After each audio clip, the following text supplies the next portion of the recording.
Welcome to another episode of Let's Talk Worship podcast. Thank you so much for joining us. We meet every Wednesday at 11 a.m. And I am very grateful for those of you that like, share, and subscribe to our podcast. It keeps us going, and I appreciate to get the word out. So please partner with us in that way. These are pre-recorded, so you can always get the archives and look at previous episodes.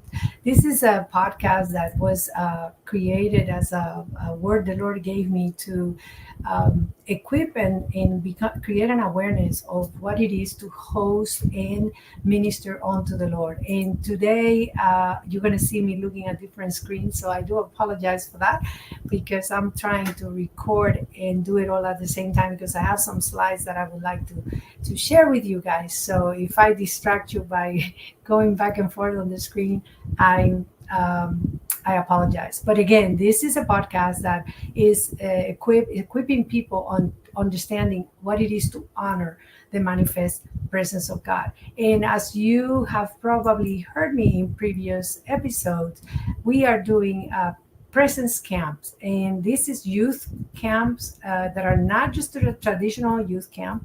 It is called Captivated, and the kids, actually the youth, came up with their own wording: is captivated, a generation awakened by love.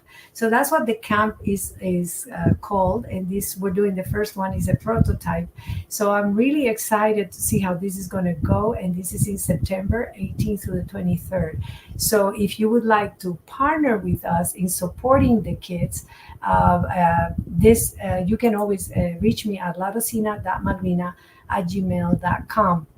And I'm really excited to do this first camp and see how things are going to go. We are trying to connect children from different geographical locations, and we are going to equip and disciple them on hosting the presence of God. It's a pattern that God had given me about restoring the fallen tent of David, the tabernacle of David, and we're using these camps to practice. It requires training, it requires an awareness. They have to learn the scriptures very well because a lot of it, you sing the scriptures, it's very spontaneous.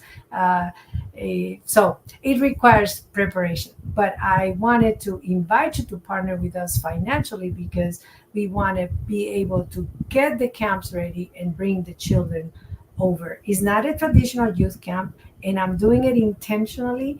I could ask the parents or the grandma or whoever, or do a car wash, but I want the church to come and partner with us.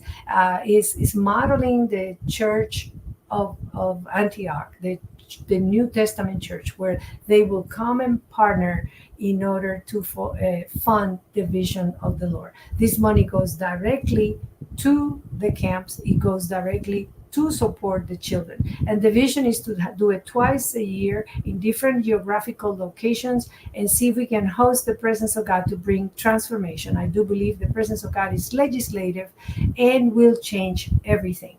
So if you want to partner with us, my email is on the screen and you can contact me. And I do things a little bit different than the traditional church, so bear with me.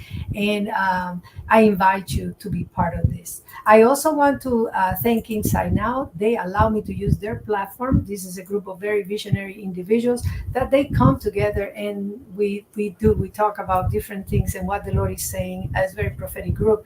And they have allowed me to use Inside Now to host the podcast. So I'm very thankful, and I invite you to be part of their community because they have other things about family, things about how the church is moving. So you can check their archives and look at other shows that they host. In addition to that, you can also watch all of our archive podcasts, including Life of a Seer is another series that I did with my friend Mark Crawford, which we think is really important in the coming days to train seers in dreams and visions and understanding all these parables that God uses when we have visions or dreams. So that's another thing you can watch in Inside Now. So thank you very much to them. But I also today wanted to acknowledge California Embroidery in Lodi. They're one of the companies that have come alongside us, and they're donating a lot of the the T-shirts that the kids will get in camp. And I'm very, very grateful for them. They have been friends for a very long time. My friend Chris and Ria and Newell, they are incredible people of God, and I'm very thankful for them. So I would like to put a shout out to them. And if you need printing needs, if you need materials for your church, please contact them at California Embroidery, and they're located in Lodi here in California. The other acknowledgement that I wanted to do today is, if you notice, I'm wearing my beautiful earrings. They were made for me. These are awesome. They have lemons. But my friend Hannah Wells is making, she's an amazing creative craftsman. And she has created earrings with different designs. They're all unique, and each pair is different.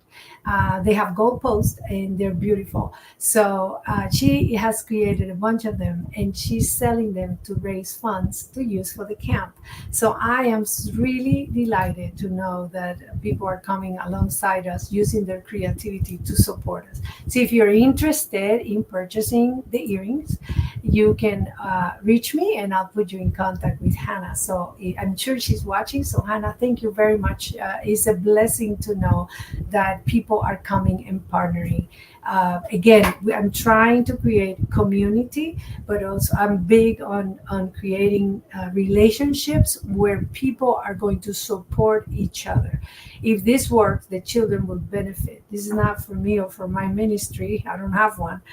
My ministry is to equip these kids so that they can be our future, our legacy. So if you're interested in partnering with us financially, you can contact me. You can buy the earrings or help my friends in California Embroidery, because they do come alongside me and support me. So thank you very much. Again, this podcast has a mission to teach and equip and talk, have a conversation regarding how to honor the manifest presence of God, how to restore the tabernacle of David. What does that mean? And I think it's a conversation we all need to have. So the episode today is regarding that. How do we restore the tabernacle of David? But before we get into those details, I believe that we need to talk about two important things. And the episode today is going to cover those two things. First of all, I had a dream, so that's what triggered doing this episode. In the dream, I had somebody telling me that Mount Moriah and Mount Zion were the same. It's all in Jerusalem, and it's the same. And I was really striving in the dream to tell the person that those two things were completely different and they have different purposes.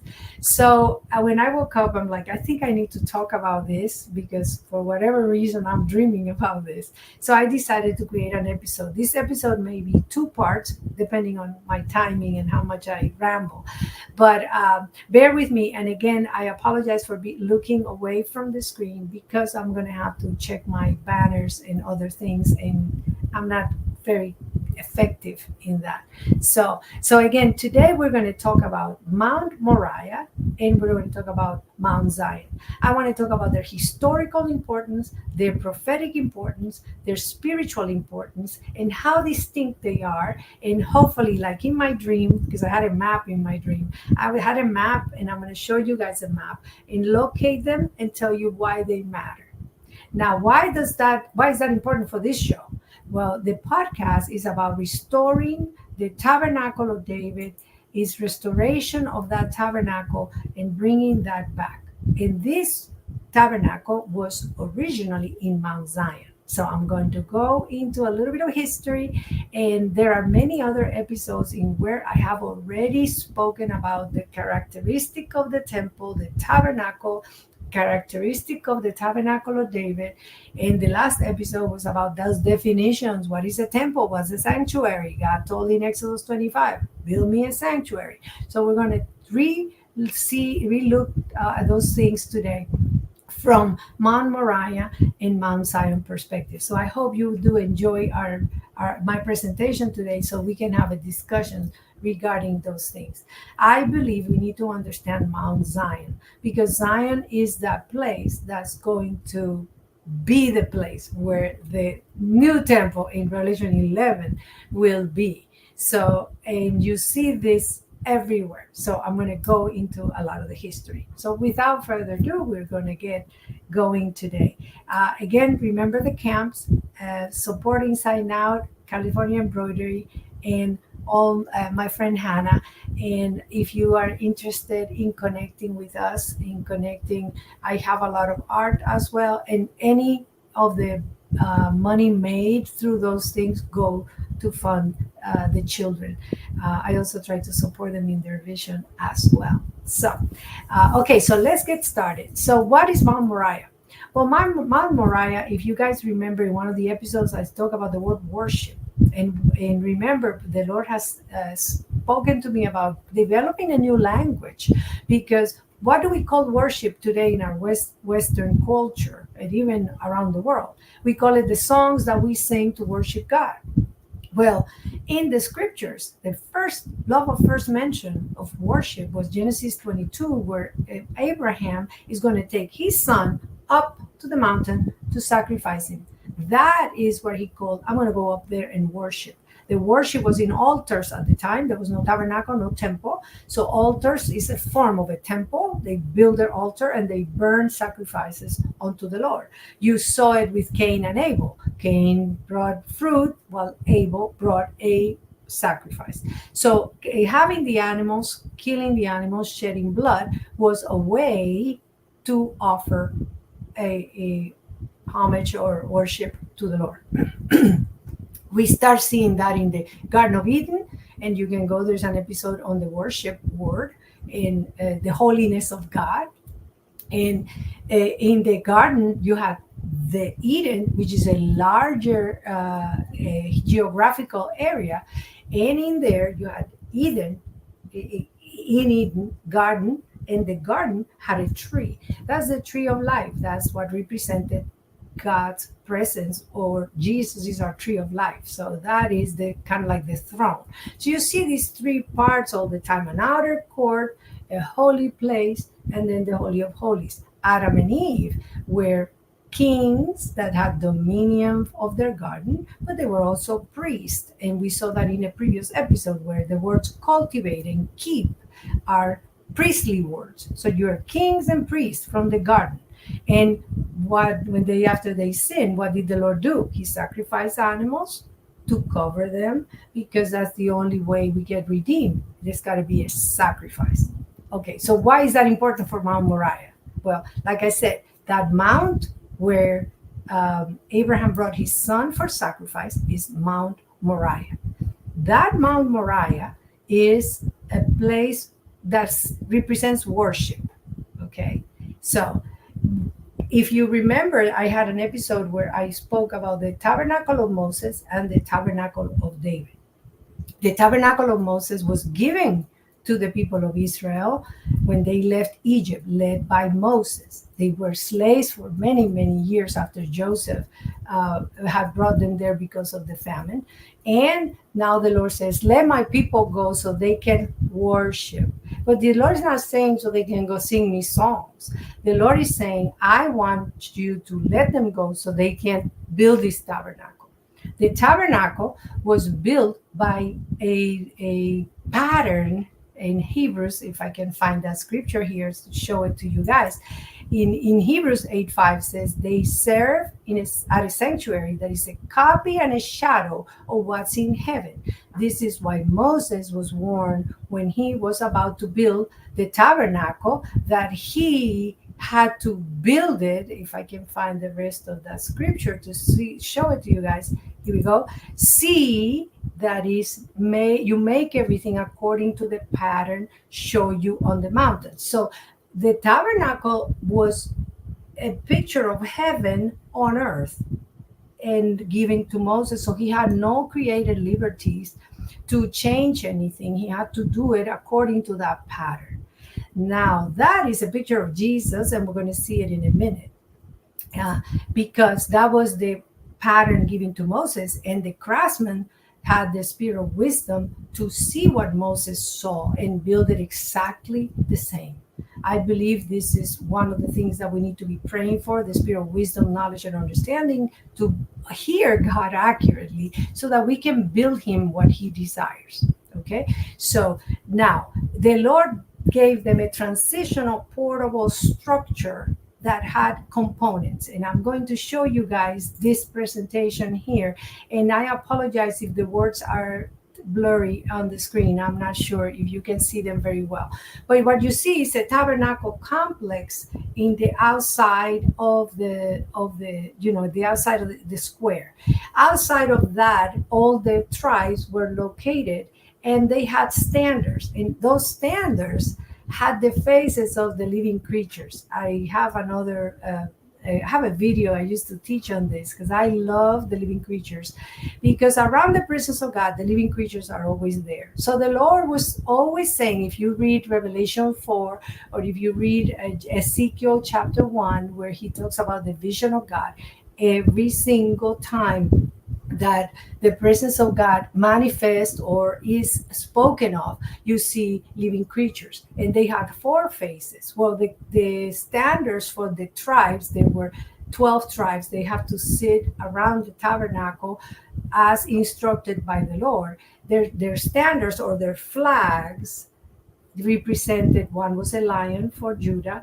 So there was a leading tribe in each side, north, east, southwest. So, so you had in each cardinal point you have a standard, and that standard had one of the faces of the living creatures.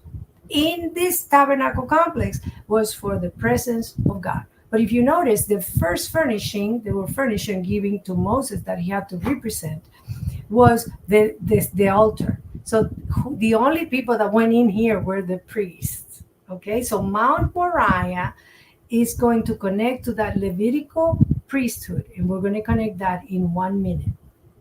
So we have the altar, which is in the east, is where the gate was, right in the entry of the east, was because that represents where Jesus is coming and how he left. It's the east, and you get to the altar. People will bring their animals, they got sacrificed there, and the priest will use the bronze laver, which speaks of judgment, bronze or brass, and they were washed. All that was outside. As soon as you go into the holy place, which is the first compartment, you're going to see that everything turns into is made with gold, and it was made with the purified gold of the Egyptians.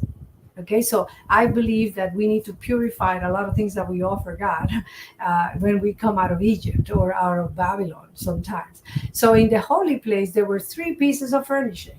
One was the menorah, which has 7 candles. It's not a Hanukkah, it's not 9, is because you can go today for Hanukkah and buy one at Target or something, but you will have 9 candles. You need a 7th candle to represent the 7 spirits of God as described in Isaiah 11.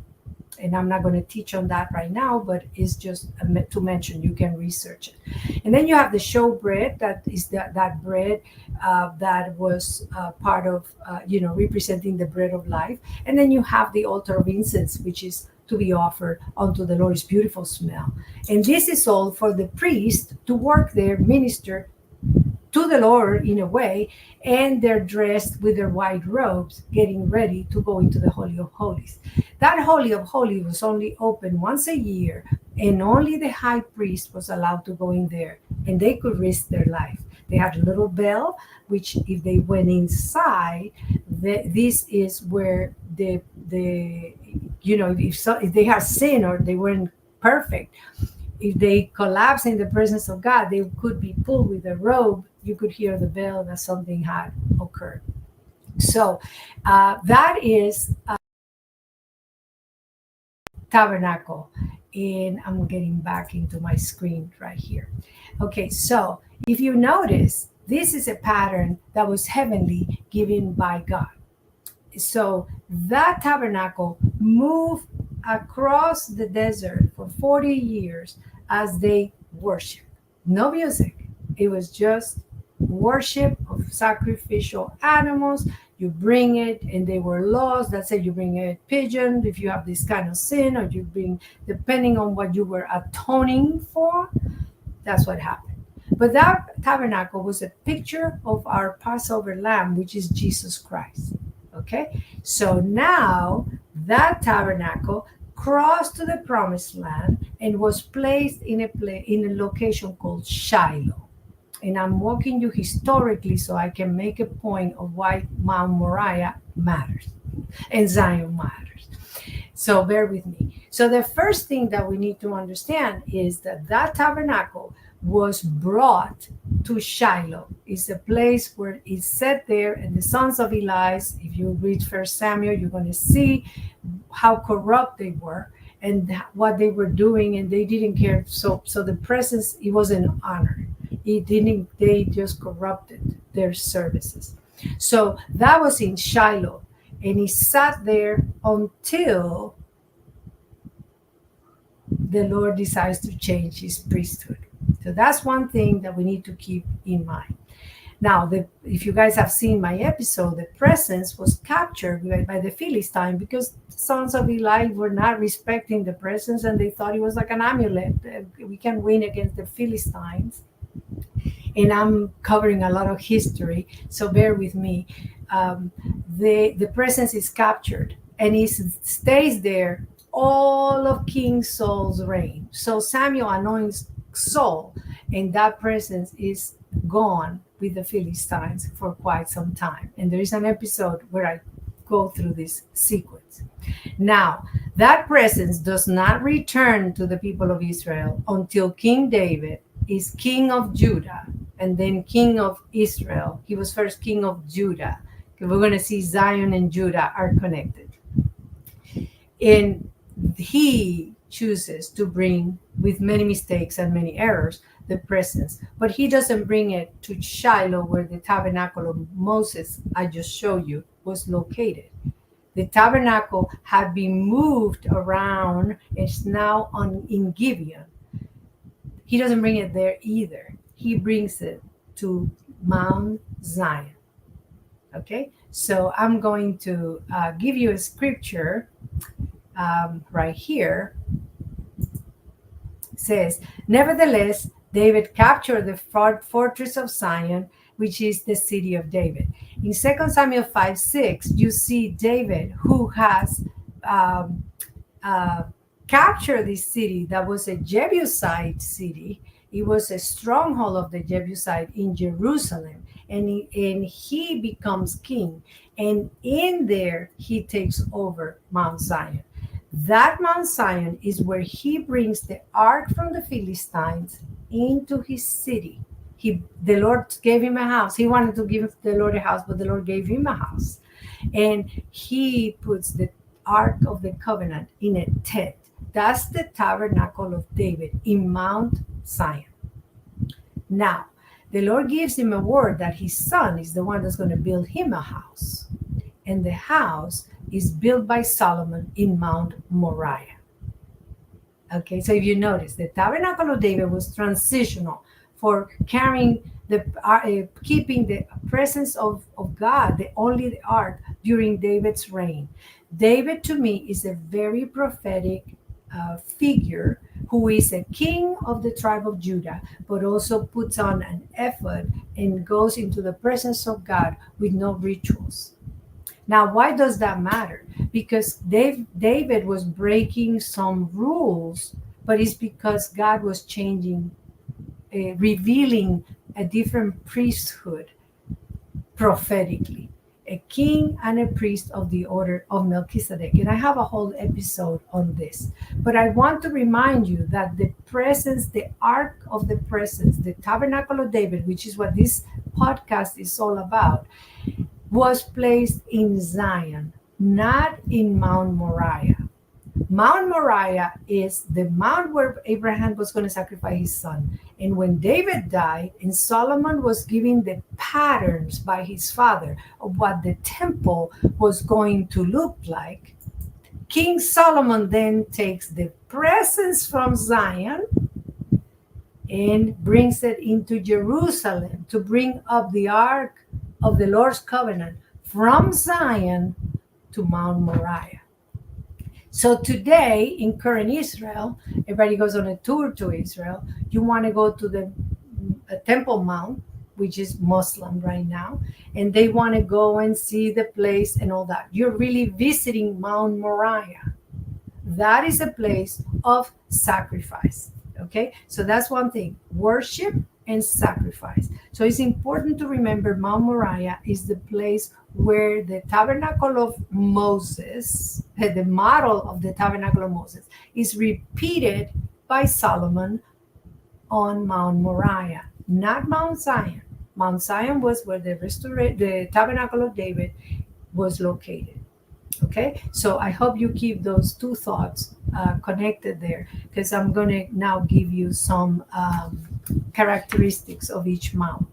Okay, so the temple is built in Mount Moriah and the tabernacle of David is in Mount Zion. We need to keep those two things clear as we try to restore the tabernacle of David. Why is it important? Zion, David was speaking of, there is no veil. You go into the presence of God. I'm a king. I'm not a Levite. He's speaking of a different kind of priesthood that can approach the throne of grace boldly, just like Paul tells us in the letters. We can approach him because Jesus has already done the work. So he was really prophesying a priesthood of the order of Melchizedek, king and priest of the order of Melchizedek. Remember, Abraham encountered Melchizedek in Genesis 14. He was the king of Salem, the king of Jerusalem. And he was also a priest because Abraham gave him a tithe and gave him bread and wine. He brought bread and wine, so they broke bread. So what you have is a model, an order being prophesied that already is an ancient priesthood. So the Levitical priesthood, Hebrews tells us, was human, was not good enough, could not atone. You will have to keep doing this over and over and over and over again. And it's deficient. But the priesthood that is from Jesus of the order of Melchizedek is an eternal ancient priesthood that has always existed. Okay, so the sacrifice had to occur. The Mount Moriah temple had to be built because that's how we are able to enter in. So Jesus became that temple. This temple you will destroy. He is a form of temple. We are a temple of the Holy Spirit. So there are many temples, but the temple that was on Mount Moriah, built by Solomon, by the way, had a completely different furnishing. Same structure, outer court. The labor was so big the priest could go in there fully. But inside there were 10 menorahs, not one, 10. So which temple are they rebuilding? I don't know. Is it the one of Solomon or what is it? I don't know. That's a good question to ask. Now, remember, in the book of Revelation, what we talk about is Zion. The New Jerusalem is in Zion. Okay, so this is where the contrast comes. Now, David lived in the city of David in Jerusalem. So I'm going to show you also another map now. And hopefully this will help you a little bit. It's a little bit small and I do apologize. But if you look in the bottom, the little oval at the bottom of this slide here, that's the city of David. That's where Mount Zion was. And that is where the tabernacle of David was placed. The Ark of the Covenant only, no furnishing. The only thing in there was the tabernacle, the Ark of the Covenant. So that's the tabernacle of David. And that is the first time that music is introduced in the worship. It's all about praise, joyful things, singing, and gratitude. If you look at the map, the temple was in Mount Moriah. It's inside the walls of the old Jerusalem. So hopefully this map can help you guys see it. It's maybe too small on the screen, so I do apologize. But what I wanted to show is that Mount Zion was south of Mount Moriah. They're two big mountains. They're there. But the temple was up there, but the tabernacle of David was in Zion. Now, why does that matter? Why am I making such a big deal about it? Mount Moriah is a representative of sacrifice, is like Abraham, is a representation of our obedience, is a representation of Jesus Christ, who's our Passover lamb. He's got sacrifice in an altar, and now we're able to go into the presence of God like David was prophesying. So Mount Moriah is a place of significance because of the sacrificial representation uh, um, of what it brings. Is the altar is it's associated with sacrifice, so it's also a divine provision. Do you guys remember when Abraham was going to sacrifice his son?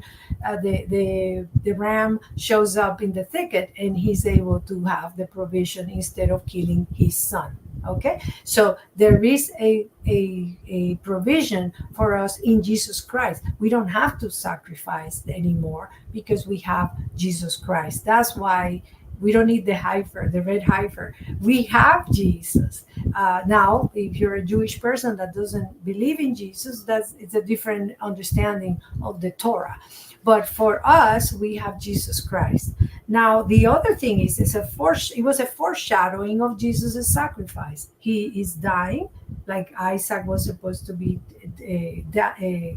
killed by his father. Now the father is bringing Jesus, and Jesus died on the cross for us. That's Mount Moriah, a place historically speaking of provision and sacrifice and our obedience. Okay, no music. Now, when we talk about Mount Zion, we're talking about a completely different ballgame. Remember, you could go in, you could boldly step into the presence of God.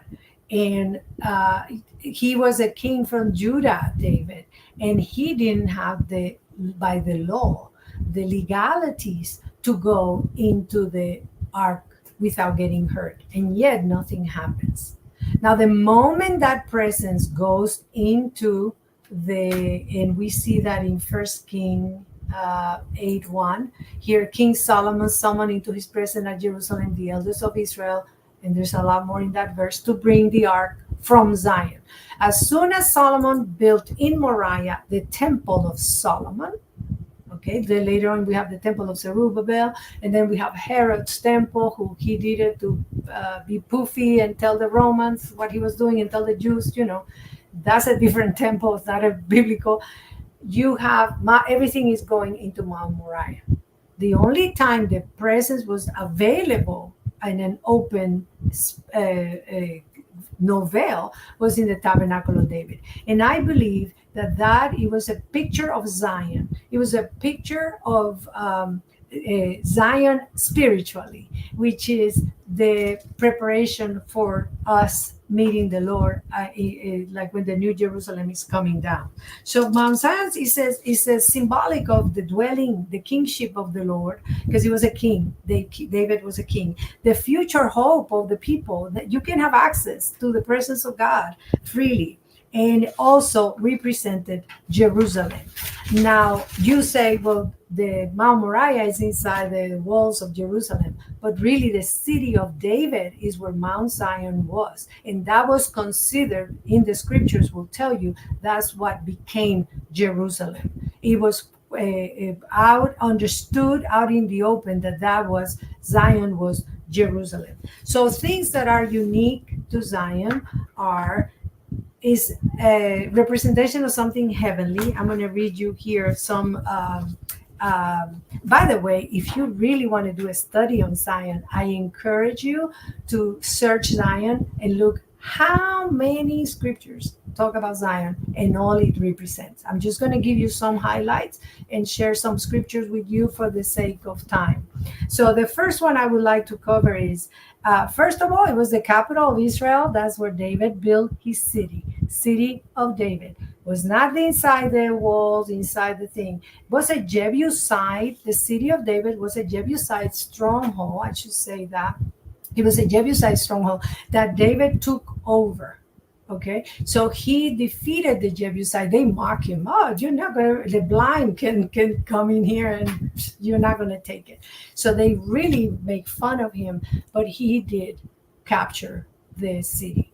And by the way, he also Mount Moriah was a threshing floor that belonged to a man called Aranua, and he went and purchased it. And he didn't, the man wanted to give it to him for free. And he said, no, no, no, no, no.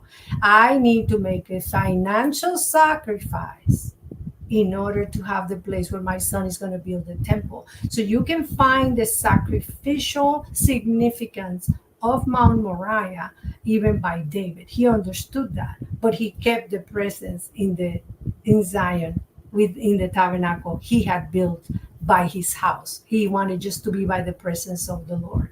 So this is why it matters for us to understand Zion. Zion is about presence. Zion is about praise. That's why the tribe of Judah, even though they were not Levitical, are really important. He became king of Judah first. And so Judah goes first. Praise goes first. Judah means praise. So the king of Judah, the lion of the tribe of Judah, is the one that is in the presence of the Lord worshiping. He was a singer, he was a musician, he made new instruments, he was amazing. David was very gifted when it came to music. By the way, most psalms were written in that presence. And part of what this podcast is about, can we talk about what happens when we host the presence of God? And again, I repeat it over and over and over again. I'm not talking about the presence that lives in me or the presence that's everywhere, omnipresence. I'm talking about his manifest presence that brings transformation and is very governmental and very legislative. Throne room environment. So in the throne room, it's not a soaking session, it's not a quiet session, it's not a sacrificial thing for healing or for ministry. I always say the war in the church is ministry versus presence. We want to minister to people, which we should, but who's hosting to the presence of God? And you do it until he says you stop. So we need to learn to spend time in the presence of God. We need to start understanding. That's what the camps are about. Can we teach the children how to spend time in that presence? Because in that presence, anything is possible. And being in his manifest presence, how do we host him? So a lot of prophetic utterance, not prophetic as we call prophetic in YouTube and Facebook. I'm talking about God himself speaking. Like David in Psalm 110, I'm watching God speaking with the Messiah, and I can write that down with a pen, the pen of a ready writer, Psalm 45. So you start seeing the bride, you start seeing prophetically what's going to happen, and you need scribes that are going to capture these kinds of things, sounds that we've never heard, songs that we have never sang before. But in order to enter there are conditions. We don't go talking about ourselves or worrying about ourselves, because all that's finished. So if you have Jesus Christ, it's finished. You're just going to have an audience of one. That means the musicians are not there to entertain the service. They're there to entertain the Lord, or not entertain, but host his presence, to be accurate. So I've spoken a lot. So I'm going to do part 2 coming up, to talk a little bit about characteristics of Zion and which are the things that are important about Zion, and they matter because it's part of restoring the tabernacle of David, which for me is a transitional tabernacle. Is a manifestation. I call it the precursor of Melchizedek for the coming days, where we can be kings and priests in the presence of the Lord. And with that authority, we can establish so many things because we are in his presence, and in his presence, all things change. So I hope that is an introduction to where the tabernacle of David was located. And then in the next episode, we're going to talk about Zion. what it represents and where it's mentioned in the scriptures. And hopefully it will give you an understanding on what Zion represents. Historically is where he had the tabernacle of David. Spiritually, it means that's where the New Jerusalem is going to be located. So we need to know it and understand it. So I hope that's a good comparison of Moriah is where the temple was, but Zion is where the tabernacle of David was located. So study the two, and I will encourage you, especially before the next episode, to look at Zion. What do you see Zion mentioned as? And we are going to go cover that in the next episode. But before I go, like, share, comment, subscribe. Remember, we meet every Wednesday at 11 a.m. And if you want to partner with us, larosina.malvina@gmail.com. And we are going to be doing the camps in September. And I am really excited to hear from some of you. So thank you very much. And until next time.